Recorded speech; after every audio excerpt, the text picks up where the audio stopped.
I found a way to record video from InfiRay C200 into a mobile phone using Android application Next Camera.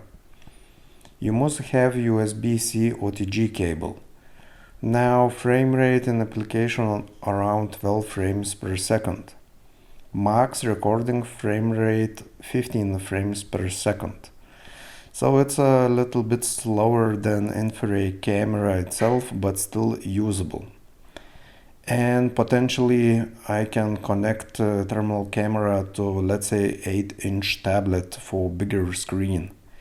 And I like this feature a lot, because after recording video you can send it to someone using WhatsApp or Messenger.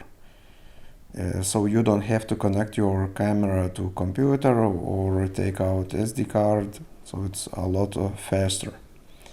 You can even stream video with this application.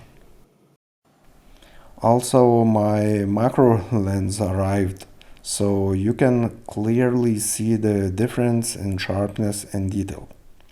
So this is good investment. So that's it.